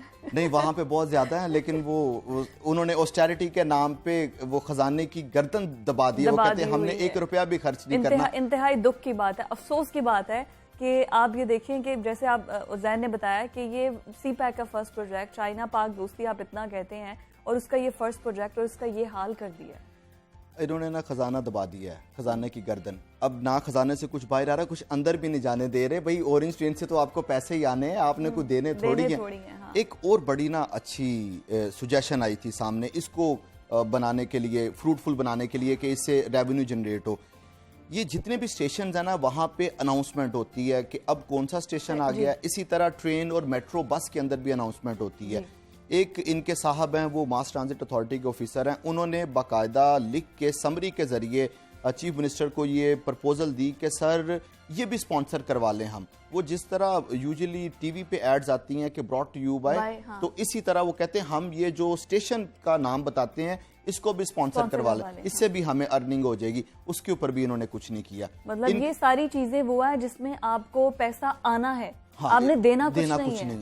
इनका ध्यान किस चीज पे है? इनका ध्यान है कि गरीब नहीं कोई रहना चाहिए, टिकट महंगी कर दो, टिकट बढ़ा। हाँ। जब भी इनके सामने फाइनेंशियल मॉडल आता है तो जो वजीर खजाना है वो कहते हैं कि क्यों ना टिकट बढ़ा दी जाए, टिकट बढ़ा देंगे तो हो सकता है हमारा रेवेन्यू बेहतर हो जाए। ओ भाई, आपके नीचे ये ट्रेन के नीचे इतने पिलर्स हैं जिसके ऊपर लोग मुफ्त में गलत एडवर्टीजमेंट कर रहे हैं। हाँ। आप उनको यूटिलाइज नहीं कर रहे और गरीब आदमी के ऊपर बोझ डाल रहे हैं। पूरी दुनिया में जो मास ट्रांजिट सिस्टम होता है वो कभी भी ये टिकट के जरिए आपको फायदा नहीं देता। exactly. आपने हमेशा उसके जो बस स्टॉप्स हैं, उसके जो स्टेशंस हैं, वहां से एडवर्टीजमेंट के जरिए कमाना होता है। बेसिकली तो ये सब लोगों ने जो मॉडल है, ये लंदन की मेट्रो का मॉडल लेके तो उसके बाद अडॉप्ट किया है। इसी तरह तो वहाँ के जो सबवे स्टेशन है वो तो गरीब लोगों के लिए है, वो तो उनके लिए है ही नहीं है जिनके पास गाड़ियां हैं, और ये मेट्रो ट्रेन भी उनके लिए है जो कि गरीब हैं। तो अभी अगर आप मेट्रो के पैसे बढ़ाने के हवाले से दोबारा तजावीज़ के ऊपर सोच रहे हैं तो फिर तो ये गरीब आदमी की सवारी ना रहेगी। फिर तो इसमें विजिटर्स आए करेंगे कि चलें लाहौर का एक चक्कर लगा के आते हैं, लाहौर का एक हेली व्यू देखते हैं, वो ट्रेन में बैठेंगे, नज़ारा करेंगे और वापस चले जाएंगे। खिचड़ी साहब हैं सूबाई वज़ीर ट्रांसपोर्ट, उनको भी शामिल गुफ्तगू करते हैं। अस्सलाम वालेकुम sir, welcome to the programme. Jain, जिस तरह अभी हम डिबेट कर रहे थे, सजेशंस बहुत सी हैं सर। रिपोर्ट जब सामने आई है, लीकेज और सैनिटेशन हमारे सामने है मसले मसाइल, लेकिन सर सजेशंस इतनी होने के बावजूद भी अर्निंग की तरफ गवर्नमेंट क्यों नहीं जा रही? Sorry for the hard hitting, क्योंकि आप आए उस टाइम पर हैं जहाँ पे गुफ्तगू बड़ी क्रूशल हो रही है। जी, मैं असल में मुझे तो अभी आपकी गुफ्तगू में शरीक हुआ हूँ जी। तो सर पहले तो आपको गुड मॉर्निंग, लाहौर न्यूज में खुशामदीद। जी। तो इस वक्त ऑरेंज लाइन के हवाले से जो आप बात कर रही हैं, इसको 1 साल तो मुकम्मल हुए। जैसे कि आपके सबके इल्म में तकरीबन 2 करोड़ के करीब हमारे पैसेंजर जो लाहौर के हैं उस पर उन्होंने सफर किया है, लेकिन जो हमारी एक्सपेक्टेड जो हमारी राइडरशिप थी उसको हम नहीं अचीव कर सके। तो उसके ऊपर अब हम कोशिश कर रहे हैं कि हम इसके रेवेन्यू बढ़ाने के लिए आपके जो सीनियर सिटीजन हैं, जो हमारे स्पेशल जो हमारे सिटीजन हैं, उनके लोग हम फ्री करने लगे हैं। और उसके अलावा जो पहले तो 40 रुपए का टिकट है कि जो आप पूरी राइड कर सकते हैं, लेकिन अब हम इसको स्टेज वाइज की तरफ लेके जा रहे हैं, क्योंकि जिन भाइयों ने थोड़ा सफर करना होता है उनको फिर 40 रुपए उनके लिए वो फिर मुनासिब नहीं था। तो इसके लिए अब हम कोशिश कर रहे हैं कि इसको स्टेज वाइज जो मतलब उनको रिलीफ थोड़ा दिया जाए ना। ये अच्छी बात है जाज़ेब साहब के, क्योंकि ऑब्वियसली कोई भी गवर्नमेंट नहीं चाहती कि जानबूझकर महंगाई हो, जानबूझकर आवाम को तंग किया जाए। सर पहले तो 1 साल मुकम्मल हो गया, उसकी भी मुबारकबाद वसूल कीजिए कि ऑरेंज ट्रेन को जो है वो ऑपरेशनल कर दिया है बुज़दार गवर्नमेंट ने, और उसके बाद कितने लोग 75,000 डेली बेसिस पर लोग इससे मुस्तफीद हो रहे हैं। लेकिन सर जिस तरह जैन हमारे साथ बैठे थे, हमारे रिपोर्टर, वो बता रहे थे कि एडवर्टाइजमेंट की तरफ गवर्नमेंट नहीं आ रही, SMDs लगाकर फ्री में प्रमोशन कर सकते हैं, हम पैसा ले सकते हैं। मुख्तलिफ जो बड़े स्टेशन हैं ऑरेंज ट्रेन के, वहां पर फूड स्टॉल्स लग सकते हैं ताकि रेवेन्यू जनरेट हो सके। तो गवर्नमेंट इस तरफ कब आएगी? जी, गवर्नमेंट ने इसके ऊपर हमारे CMA और ट्रांसपोर्ट डिपार्टमेंट ने जो अपनी सिफारिशात तैयार करके पंजाब कैबिनेट को भेज दी हैं, जिसके ऊपर इंशाल्लाह हमारी नेक्स्ट कैबिनेट मीटिंग होगी, इसमें इंशाल्लाह अप्रूवल हो जाएगी। अच्छा। जिसके ऊपर तमाम ये जो जराए हैं जिनसे हम रेवेन्यू जनरेट कर सकते हैं, फॉर एग्जाम्पल जो आपने भी बताया, हम इसके ऊपर स्क्रीन के जरिए भी अपना रेवेन्यू जनरेट कर सकते हैं। इसके अलावा जो वहाँ पर स्टॉल्स की शक्ल में फिर हम ये करने जा रहे हैं कि मुख्तलिफ बैंकों को हम इसकी तरफ माइल कर रहे हैं कि वो अपने वहाँ पर स्मार्ट जो उनकी ब्रांचेज हैं वो यहाँ इंट्रोड्यूस कराएं। तो ये एक बहुत बड़ा स्कोप है जिसमें वेरी गुड, बहुत अच्छा। हाँ। 1 अरब रुपए के करीब हम ये रेवेन्यू जनरेट कर सकते हैं और उसकी तरफ हम जा रहे हैं, इसकी अप्रूवल की तरफ हम मूव कर चुके हैं। तो इंशाल्लाह जो भी हमारी कैबिनेट मीटिंग आएगी उसमें ये अप्रूवल मिल जाएगी। सर ये सब कुछ राइडरशिप को बढ़ाने के लिए भी हम बहुत कोशिश कर रहे हैं, जिसके लिए मैंने आपसे अर्ज किया स्टूडेंट्स कार्ड्स को हम इंट्रोड्यूस करने लगे हैं। उसके अलावा जो वीकली और मंथली कार्ड इंट्रोड्यूस करने लगे हैं। इसके अलावा जो हमारे गवर्नमेंट के जो मुलाजमीन हैं इनके लिए हम रिलीफ देने जा रहे हैं, इनको भी हम कार्ड में। तो ये ऐसी कोशिश तो हम कर रहे हैं इंशाल्लाह, और होपफुली हम कोशिश करेंगे कि हम रेवेन्यू भी बढ़ाएं और आपकी जो ये सब्सिडी है उसमें भी हम कमी लेके आए। सर प्रॉमिस करें कि ये सिर्फ कोशिशों तक बात नहीं रहेगी, कुछ लाया अमल हमें नजर नहीं आएगा। तो अब इसमें मैं तो आपको ये कह रहा हूँ कि दिनों की बात है कि दिनों में आप देखेंगे कि इसमें हम जो हम करने जा रहे हैं वो हम इंशाल्लाह मीडिया के साथ भी शेयर करेंगे। जैसे अप्रूवल्स होंगी तो हम इसमें प्रेस कॉन्फ्रेंस के जरिए तमाम मीडिया चैनल्स को इन्वाइट करेंगे अपने ट्रांसपोर्ट हाउस में और डेफिनेटली बहुत शुक्रिया जाज़ेब साहब। से मेरी अपील है लाहौर के वहाँ जी अच्छी ट्रांसपोर्ट है तो बच्चे इसके कि आप सफर करें, इसको मेहरबानी करें, इतनी सर्विस जो हुकूमत ने चलाई है उसमें सफर करें। इनको आपके तवज्जुह से मेरे लाहौर के शहरियों से भी ये अपील है। ठीक, बहुत शुक्रिया सर, बहुत शुक्रिया आपके वक्त के लिए भी और जो सजेशंस हमने दी हैं अल्लाह करे कि उन पर काम हो भी जाए। जैन, इस गुफ्तगू पर आप क्या कहेंगे? बहुत अच्छी गुफ्तगू की है जहाँ ज़ेब खान खिची साहब ने और ये होना भी चाहिए, लेकिन मैं एक चीज़ पे उनका फ़ैन हो गया हूँ कि ये बड़े मुश्किल मिजाज हैं। 25 अक्टूबर 2020 को भी उन्होंने यही कहा था जब अली टाउन डेरा गुजरा पे तकरीब मैंने वादा लेने की कोशिश की लेकिन वादा मिला नहीं मुझे। वो जब वो बातें कर रहे थे ना वो सारी बता रहे थे ये स्टूडेंट कार्ड वाली सरकारी मुलाजमीन के लिए stop to stop. I still remember जब वो कार्ड आए थे, मैंने कार्ड स्वैप करना बताया था वो अपने नाजरीन को सारा, मुझे ये सब कुछ पता है लेकिन टाइम इतना शॉर्ट था कि मैं उनसे ज्यादा डिबेट कर नहीं सकी। तो मेरी रिक्वेस्ट है अगर जाज़ेब खिची साहब देख रहे हैं तो आप प्लीज कल आइए स्टूडियो में, हम आपको इन्वाइट करते हैं, आप बैठिए ताकि हमारे नाजरीन को एटलीस्ट पता चल सके कि गवर्नमेंट का मौकिफ क्या है। हम यहाँ तनकीद करने नहीं बैठे, हम चाहते हैं कि अच्छी चीजें कुछ हो जाए। बिल्कुल, ये हमारी जितनी भी तनकीद है ये वैसे भी कंस्ट्रक्टिव है। तो मेरी नेक ख्वाहिशात हैं कि अल्लाह करे ये एडवर्टीजमेंट और दीगर जितनी भी चीजें हैं ये शुरू हो जाएं और मेट्रो ऑरेंज ट्रेन से इनकम आना शुरू हो जाए और आमीन, ताकि कुछ लॉस में जो हो जा रहे हैं। टिकट वाली बात आपने की थी, अब वो उन्होंने ये कह दिया है कि टिकट तो हम स्टेशन वाइज कर रहे हैं, तो आपकी बात में वो नजर भी आ गया है। रिलीफ है अभी ये कि आवाम को तंग करना है ये अब गवर्नमेंट ही जाने। Thank you so much Jain, बहुत शुक्रिया। और नाजरीन मुझे जाना एक ब्रेक पर, स्टे विद अस।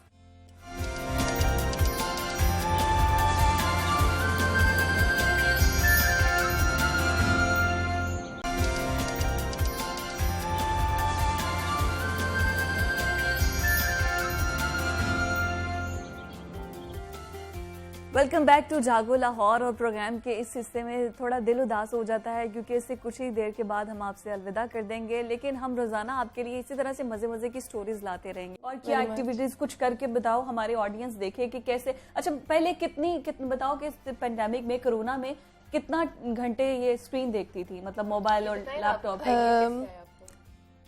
हम लोग स्क्रीन पे बहुत ज्यादा चले गए थे। हम लोग लाइक क्या कहते हैं हर वक्त स्क्रीन देखते हैं। एग्जैक्टली जी। तो हम लोग पहले तो बहुत अच्छा लगा था कि कोई नो होमवर्क, मजे हैं, मौजे हैं भाई, कोई होमवर्क नहीं, कोई एग्जैक्टली कोई ट्यूशन नहीं, कोई स्कूल नहीं, और बस हम वो कर रहे हैं। And then she came to me and said कि मामा रियल लाइफ फन नहीं है लाइफ में। तो फिर क्या एक्टिविटीज कुछ करके दिखाओ हमें, क्या कुछ है, क्या किस तरह आप अपने आप को इंडल्ज करती हो इन हेल्दी एक्टिविटीज में? जी। So then she we decided कि जी रियल लाइफ फन नहीं है बिल्कुल भी ना, बच्चों की लाइफ ख़त्म हो गया है, स्पोर्ट्स ख़त्म हो गई हैं, आउटडोर एक्टिविटीज़ ख़त्म हो गई हैं। और then because I was an educationist और मैं अपने बच्चों के साथ बहुत ज़्यादा इंगेज होती थी कि हम लोग हैंड्स ऑन एक्टिविटीज़ करते हैं और डिफरेंट चीज़ें सीखने के लिए ना हमेशा, जैसे अगर साइंस भी है तो हम एक्सपेरिमेंट करके इनको छोटी छोटी चीज़ें सिखाती थी। अच्छा, आप एंटरप्रेन्योर भी हैं तो मतलब ये आइडिया मतलब आपके लिए भी एक बड़ा इंटरेस्टिंग और अलार्मिंग होगा कि सबसे अच्छी बात है कि आपकी अपनी बेटी वो ये आइडिया आपकी तरफ लेकर आई है कि भाई इस तरफ भी तवज्जो दें। She came to me and said कि मामा ये जो एक्टिविटीज़ हम घर में करते हैं और ये सारा कुछ हम जैसे आप हमें वर्कशॉप्स वगैरह और ये सब एपिडेमिक से पहले हम कर रहे थे, तो why not we create something. ये सोल्यूशन हर घर के लिए हर एक को चाहिए, हर एक पेरेंट को चाहिए। आर्ट एंड क्राफ्ट और डिफरेंट गेम्स के जरिए हम बहुत सारी चीजें सीख सकते हैं। इसको बेकिंग का भी बहुत ज्यादा शौक है, किचन गार्डनिंग, आप तो बड़ी मल्टी टैलेंटेड है, वेरी गुड। और माशाल्लाह इतनी कॉन्फिडेंट और इतनी अच्छी बच्ची, और इस तरह से आइडियाज और उसको लेकर आना, पॉपअप होना। अगर आपका क्रिएटिव माइंड होगा ना तो आपके माइंड में ऐसे आइडियाज आते रहेंगे। तो this is what creative mind, तो बड़ी अच्छी बात है। मतलब आप इन सच यंग एज आप इस तरह के आइडियाज ला रहे हैं, तो आपने इससे फुल सपोर्ट किया। और ये बिल्कुल मैंने बिल्कुल मेरे और मेरे हस्बैंड ने हमने बिल्कुल भी ऐसा नहीं देखा कि जी क्योंकि बच्चा कह रहा है और बस ठीक है बात सुनी और आई गई कर दी, ऐसा नहीं। बिकॉज व्हेन जी शी गेव दिस आइडिया कि मामा, हमने भी सोचा कि वाकई रियल लाइफ फन खत्म हो गया, वी आर स्टक इनसाइड और कुछ भी मतलब इस तरह से नहीं है। तो इसने डिज़ाइन किए क्रिएटिव बॉक्सेस, खुद ही एक्टिविटी बॉक्सेस ने डिज़ाइन किए कि हम आर्ट एंड क्राफ्ट के लिए ये चीज़ें हों तो हम कितनी देर घंटों बैठ के इस चीज़ के अंदर एंगेज रह सकते हैं, और ब्लेंडिंग और स्केचिंग और डिफरेंट टेक्निक सीख सकते हैं बच्चे, और स्क्रीन से दूर रह के। हाँ। स्क्रीन तो than me and my husband took this very यानी कि सीरियसली। और बच्चे, क्योंकि बच्चे देखिए आइडिया कोई भी छोटा बड़ा नहीं होता, हाँ। द वे आप उसको परसीव करते हैं और फिर उसको इम्प्लीमेंट करके आप उसको दिखाएं, एक्सपेरिमेंट करके कि अच्छा देखें ये वर्क करता है कि नहीं करता। और we got very good response. उसके बाद जब इसने आइडियाज, इसने एक बॉक्स डेवलप किया और उसकी हमने वो बॉक्सेस अगर आप उसके साथ मिलके कुछ दिखाएं हमें। अच्छा ये हमारा ये माँ बेटी की केमिस्ट्री आप ऑन स्क्रीन देखेंगे तो हमें दिखाएं। अच्छा this is our pottery painting box, ठीक है। अच्छा अभी क्योंकि हमने पैक किए हुए हैं, क्योंकि पैकेजिंग होती है, और ये सब बच्चे यानी कि मेरी अल्हम्दुलिल्लाह 4 बच्चे हैं, ये चारों मिलके जो है। अच्छा मैं बताती हूँ कि ये पोट्री मतलब वो मैंने तो खैर देख लिया, अगर आप इसको खोल दें हमारे जो ऑडियंस है वो देख सके। मट्टी के बर्तन, जैसे हम कल भी प्रोग्राम में बात कर रहे थे, जो मट्टी के बर्तन हैं वो ये उन्होंने अच्छे से पैक किए हुए हैं। हाँ, बिकॉज हमने वो आउट ऑफ सिटी और ये टूट ना जाए ना। हाँ, बिल्कुल ठीक है। तो ये 5 क्ले पॉट्स हैं हमारे पास, ठीक है। इसके साथ हम पेंट्स देते हैं, ठीक है। और मैं आपको इसका हैंड आउट, स्पेशल जो हमारा यूनिक पॉइंट है वो ये है कि हमने इंस्ट्रक्शन हैंड आउट्स जो है वो बनाए हुए हैं। आप इनको दिखा सकते हैं क्लोजअप। तो ये सारे जो है वो पॉट्स हैं, ठीक है। और ये डिजाइन हैं जो आप बना सकते हैं। अच्छा पेंटिंग स्किल्स हैं, कलर्स कॉम्बिनेशन बताया है, फिर आपके फ्लावर्स हैं, डिजाइन्स हैं, एग्जैक्टली क्रिएटिविटी, इमेजिनेशन, और स्टेप बाय स्टेप कि आपने पहले क्या करना है, आपने कोटिंग करनी है, उसके बाद आपने डिजाइन बनाना है, उसके बाद आपने पेंट करना है। So this was the thing जो हमने अच्छा don't neglect the Urdu side. आपको उर्दू में भी इसको पेस्ट करना चाहिए। इंग्लिश में आपने कर दिया बिल्कुल ठीक है, लेकिन हमारी जो नेशनल लैंग्वेज है दैट इज उर्दू, तो बच्चों को उर्दू से मत दूर करें। जी definitely, I totally agree with you. और जो हमने इसके बाद अब लर्निंग पैक्स अपने होम स्कूलिंग के लिए बनाए हैं, उसमें हम लोगों ने उसको एक खास। अच्छा होम स्कूलिंग आप स्टार्ट मतलब किस तरह से क्या? जैसे ये तो एक्टिविटी बॉक्सेस हो गए हमारे, जिसके अंदर हम स्किल्स डेवलप करते हैं, आर्ट एंड क्राफ्ट, बेकिंग से रिलेटेड, गार्डनिंग से रिलेटेड, किचन गार्डनिंग से रिलेटेड एक्टिविटी बॉक्सेस हैं। एंड देन क्योंकि मैंने ये देखा कि नर्सरी और केजी के जो बच्चे हैं, माएँ उनको स्कूल नहीं भेजना चाह रही थी कि बहुत छोटे हैं और पेंडेमिक की वजह से। बिल्कुल ठीक है। तो हमने उनके लिए पूरा एक होम स्कूलिंग सोल्यूशन दिया कि आप घर बैठ के वर्कशीट सिर्फ अटेम्प्ट करवाएं बच्चे को, और एक्टिविटीज दी पूरी प्रॉपर कि उस एज के लिए क्या एक्टिविटीज चाहिए। एक्सपीरियंशियल लर्निंग है, मेसी प्ले है, और डिफरेंट जो चीजें हैं वो ये मतलब काफी हमारे सामने एक्टिविटीज हैं। Alizeh now you feel comfortable? तो मुझे बताओ भाई, हम तुमसे सुनना चाहते हैं। हमारी जो हम लोग जितना भी बोल ले, लेकिन जो बच्चा बोलेगा ना वो बच्चों को ट्रैक तुम ही कर सकती हो। तो बताओ भाई ये क्या क्या है? वाह, ये आपको सिंपली जो है वो आज आपको सिखा देगी कि आपने ना घर में आज जाके कैनवस पे पेंटिंग कैसे। क्या बात है, ठीक है। सो इन 2-3 minutes you will learn how to paint. Yes, आप जी ये देख सकते हैं हाउ टू पेंट। अच्छा मुझे बड़ा शौक था बचपन में, और व्हेन मतलब आई वाज इन इंटर, तो मेरी कोशिश थी कि मैं फाइन आर्ट्स की तरफ जाऊं और फाइन आर्ट्स पढूं। तो ये फैसिनेट करता है, गर्ल्स थिंग है, गर्लिश थिंग है। तो अच्छा ये पेंट अब स्टार्ट होने लगा है, और इसके लिए देखिए सिंपली हमने एक्रेलिक पेंट्स लेने हैं, ठीक है। एक्रेलिक पेंट्स जो हैं वैसे तो अवेलेबल हैं हर जगह से मिल जाते हैं, they are water based paints, ठीक है। और इसकी सबसे अच्छी बात ये होती है कि आप इसको रीयूज कर सकते हैं, इसको वॉश कर सकते हैं। और जैसे जो पेंट पॉटरी में भी हम पेंट्स देते हैं, आप ये पॉट्स को मतलब मल्टीपल टाइम्स आप धो लें, दोबारा धो लें, उसी तरह आप दोबारा से पेंट कर दें। यस, तो अभी हम ये क्योंकि बहुत छोटी ये नेल्स वाले एक्रेलिक्स नहीं है जी, ये एक्रेलिक्स पेंट है। जी बिल्कुल ठीक है। एंड ये हमारा इंस्ट्रक्शन हैंड आउट है जिसको फॉलो करेंगी एलिजा। नहीं जी मुझे दिखाएं जी। ये अलीजे, इसको अलीजे आपको यहाँ से नजर आ रहा है क्लियरली?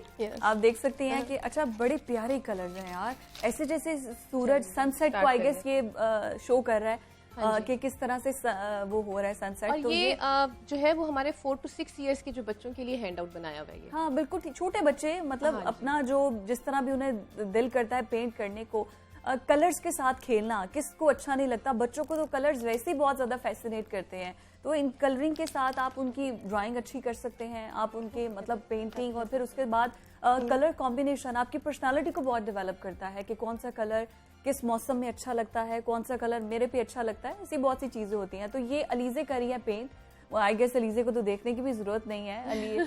अगर कैमरा फोकस कर रहा है उन पे तो वो प्लीज दिखाइए कि किस तरह से अलीजे पेंट करी है। जी अलीजे ने पहले it's almost mustard colour right, yellowish से टोन है, और अब ऊपर एक कलर आ रहा है येलोश सी टोन है सूरज की, वही सन जाहिर है। तो अब दूसरा कौन सा colour? Red. Okay so we have instruction handouts from year 1 से लेके आप कह लें कि 40 and 40 प्लस तक के लिए बच्चे जो हैं वो सीख सकते हैं ये, और इट्स वेरी इजी एक्टिविटी। आप ये देखें एज अ फैमिली जो है वो सारे एंगेज हो जाते हैं इसके अंदर। आर्ट एंड क्राफ्ट अरे इसमें बच्चों की एक्टिविटीज नहीं, पता है समटाइम मुझे ऐसा लगता है कि हम अपनी लाइफ में इतना बिजी हो गए हैं, हम बच्चों मतलब we never act like a kid.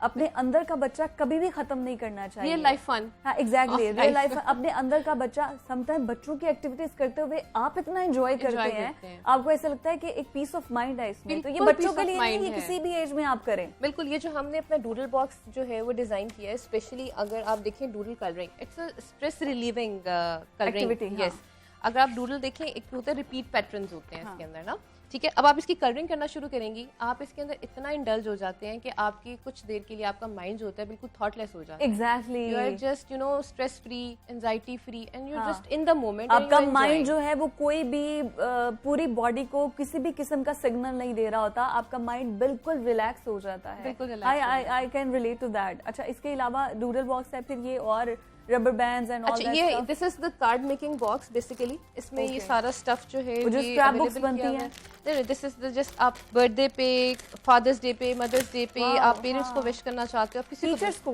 कुछ भी, तो ये इसमें से हम फोल्डेड कार्ड्स देते हैं। ओके, ठीक है। एंड देन इंस्ट्रक्शन हैंडआउट्स हैं कि आप कितने किस्म के कार्ड्स जो है वो बना सकते हैं। ईद कार्ड, अब तो ईद कार्ड का वैसे वो एक खत्म हो गया है। I really miss that. जब हम बचपन में स्कूल जाते थे और अपनी फ्रेंड्स को पहले ईद कार्ड डालते थे, और फिर जब लड़ाई हो जाती थी फिर कहते थे ईद कार्ड वापस कर दो। मतलब और ये अब भी देखिए होता जो है हाथ से बना के चीजें हम देते हैं और शेयर करते हैं, इमोशनल अटैचमेंट और होती है उसके अंदर, आपकी एक फीलिंग और होती कि है। आपने ये खुद बनाया हुआ है, हाथ से और बना के आपने आप किसी दे रहे स्पेशल बंदे, अपनी स्पेशल फ्रेंड के लिए, अपने स्पेशल जो फेवरेट टीचर होता है बच्चों का, वो पूरी एक जान लगा के फोकस, मतलब अपनी तरफ से आप बेहतरीन बनाते हो और फिर आप पूरे अपने सेंटिमेंट्स के साथ वो देते हो। एग्जैक्टली। तो ये दीज आर द हैंडआउट्स, अगर मैं आपको दिखा सकूं तो। जी जी, जैसे ये देखें, तो ये इस तरह के कार्ड्स जो है वो आप इससे डिजाइन करके डेवलप कर सकते हैं। तो सारे वही स्टेप बाय स्टेप आपके पास आइडियाज, बेसिकली कि आपने क्रिएटिविटी बच्चे की जो है ना उसको एक्सप्लोर करने का चांस देना है। एग्जैक्टली, आपने बस उसको आइडिया दे देना है। अच्छा, ये बताइए कि ये ये आर दे एक्सपेंसिव? बिकॉज हमारे यहाँ पे हमने हर सोसाइटी के उस हिस्से को टारगेट करना है, क्या वो अफोर्ड कर सकते हैं या नहीं कर सकते। प्लस बच्चे अगर ये सारी चीज़ें, कार्ड्स और ये सारी चीज़ें होंगी, अदरवाइज तो वो पेंट पकड़ के दीवारों पे स्टार्ट हो जाएंगे, अपनी काउचेस पे स्टार्ट हो जाएंगे, जहाँ मौका मिले बच्चे तो स्टार्ट कर देते हैं। तो ये मतलब क्या इनकी प्राइस रेंज है और किस तरह से? देखिए हमने स्पेशली क्या अगर आपसे नहीं तो वैसे भी मार्केट में जाके किस तरह से अवेलेबल होंगे, किस रेंज में अवेलेबल होंगे? मैं आपको बता देती हूँ कि इनकी जो प्राइसेस हमने बहुत ही इस तरीके से इनको डिजाइन किया और इस तरीके से रखी कि ये इस रेंज में हो कि हर कोई इसको अफोर्ड कर सके इजीली। ठीक है, so it's range just like यानी कि आप 1000, 1200, 1500 तक जो है वो पूरा एक्टिविटी बॉक्स आपको अवेलेबल हो जाता है, और उसमें मोर देन वन टाइम आप उसको यूटिलाइज कर सकते हैं। ये नहीं है कि बस आपने एक टॉय लिया और उसके साथ खेला और बस उसके बाद आप उसको यूज नहीं कर सकते, यानी कि आप एक ही बॉक्स जो है वो उसको मल्टीपल टाइम्स और काफी सारे बच्चे मिलके कर अच्छा, वो जो बच्चे दोस्त किड्स जो आप बात कर रही थी कि जिनको प्रेप नर्सरी में उनकी या प्ले ग्रुप में मदर्स नहीं बिकॉज ऑफ दीज 2 years नहीं जाने दे रही थी, तो उनके लिए क्या एक्टिविटीज हैं? ये कार्ड्स वगैरह तो उनके लिए आई गेस ये तो मैच्योर नहीं, ये तो खैर एक्टिविटी बॉक्सेस है। उनके लिए मैंने पूरा एक लर्निंग पैक हमारा डिजाइन है, उसको हम कहते हैं pre Schuler learning pack. Okay, उसके अंदर हमने मोर देन 200 वर्कशीट्स दी हैं स्टेप बाय स्टेप। ओके, और साथ पेरेंट गाइडलाइन है उसके अंदर। ओके, और उसमें है क्या स्टेप बाय स्टेप? मतलब क्या उसमें भी ये पहले तो उनको कुछ काउंटिंग्स और जो जेनेरिक जो चीजें होती हैं वो तो पता चले? पूरी लर्निंग है, यानी कि उनके नंबर्स, मैथ्स है, इंग्लिश के अल्फाबेट, साउंड्स हैं, कैसे रिकग्निशन आपने सिखानी है बच्चे को, और फिर वर्ड मेकिंग पे कैसे लेके जाना है, और फिर वो कौन सी एक्टिविटीज हैं जो करके बच्चे जल्दी सीखते हैं, जैसे लर्न करते हैं। इनके अल्फाबेट है तो आपने बच्चे को ट्रेसिंग कैसे सिखानी है, राइटिंग कैसे सिखानी है, बच्चे को पेंसिल ग्रिप करना कैसे सिखानी है, और घर में कितना टाइम आपने बच्चे को डेली देना है कि वो उसकी जो intellect. Oh my God, she painted. Okay, हम अपनी बातों में लगे थे, शी पेंटेड। कैमरे की तरफ इसको दिखाओ जी, ये देखें जी, हमारी बातों बातों में उसने पेंट भी कर दिया है। ये wow Alizeh, you are so talented. देखो कि ये होती है एक्टिविटी, ये होती है क्रिएटिविटी। अगर ये कर सकती है तो कोई भी कर सकता है। मतलब एनी किड, अगर इतनी परफेक्शन ना आए फर्स्ट टाइम में, सेकंड टाइम आप करें, थर्ड टाइम आप ट्राई करें, और उसके बाद आपने बिल्कुल ठीक कहा कि शी कैन टेल एनीवन कि आप पेंट कैसे कर सकते हैं। Hardly I guess she take 4 to 5 minutes, हाँ, उसके अंदर अंदर इसने सारा पेंट भी कर दिया है। तो ये होता है स्मार्ट वर्क। इस तरह से आप अपने बच्चों को इंस्पायर कर सकते हैं, बिकॉज यू डोंट नो कि आपके बच्चे, आपके किड्स किस तरह के आइडियाज़ उनके माइंड में आते हैं, तो उनको कभी भी उनके सवालों को निगलेक्ट नहीं करना चाहिए है। तो ये अलीज़ा ने तो उसका एक जीता जागता सबूत है हमारे सामने, और उसने पेंट करके दिखा दिया है। ये वैसे सीनरीज या ये व्यू पसंद है आपको जो आपने ये पेंट किया है? जी।